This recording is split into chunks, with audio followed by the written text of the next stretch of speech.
इस चेतनावस्था में कर्म करने से किसी प्रकार की हानि या प्रतिकूल परिणाम प्राप्त नहीं होते, अपितु इस प्रकार से किया गया अल्प प्रयास भी बड़े से बड़े भय से हमारी रक्षा करता है।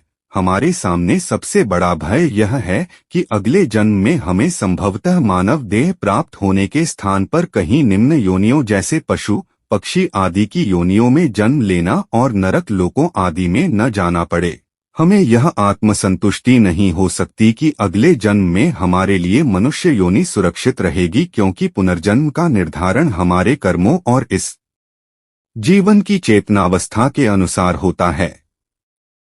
पृथ्वी पर 84 लाख योनियों का अस्तित्व पाया जाता है। मनुष्य से निम्न योनियों पशु पक्षी मीन कीट कीटाणु आदि में मनुष्यों के समान बुद्धि नहीं होती, यद्यपि वे मनुष्य की भांति खाने सोने और अपनी रक्षा व संभोग आदि गतिविधियों में संलग्न रहते हैं। जीवन का परम लक्ष्य प्राप्त करने के प्रयोजनार्थ मानव जाति को बुद्धि के गुण से संपन्न किया गया है, ताकि वह इसका प्रयोग स्वयं के आत्म उत्थान के लिए कर सके।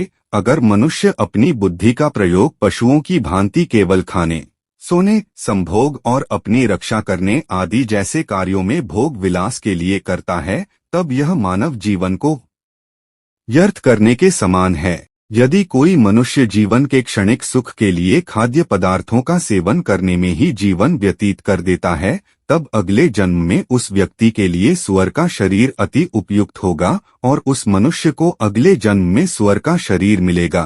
अगर कोई निद्रा को ही जीवन का लक्ष्य बनाता है, तब भगवान उसकी रुचि के अनुरूप पोलर बियर के शरीर को उपयुक्त समझकर अगले जन्म में उसे ध्रुवीय भालू की पशु योनि में भेजेंगे।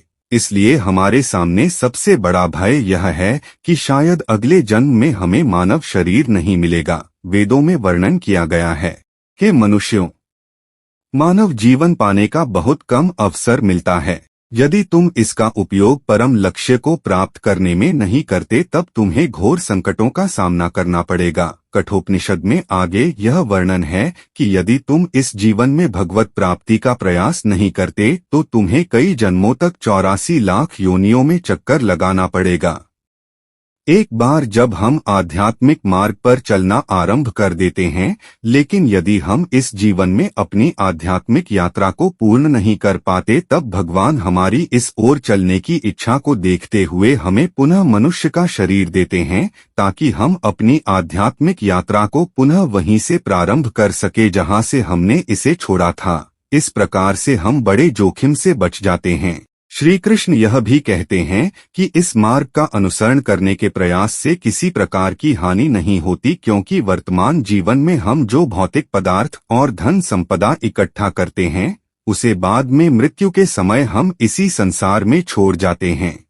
लेकिन यदि हम भक्ति योग के मार्ग पर चलते हुए आध्यात्मिक उन्नति करते हैं, तब उसे भगवान हमारे पुण्य कर्मों में जोड़ते हैं और उसका फल हमें अगले जन्म में देते हैं, ताकि हम अपनी आध्यात्मिक यात्रा को पुनः वहीं से आरंभ करने के योग्य हो सकें जहां से हमने इसे छोड़ा था। इस प्रकार अर्जुन को इसके लाभों से अवगत करवाने के पश्चात श्री कृष्ण अब उसे बिना आसक्ति के निष्काम भाव से कर्मयोग के मार्ग पर चलने का उपदेश देना आरंभ करते हैं।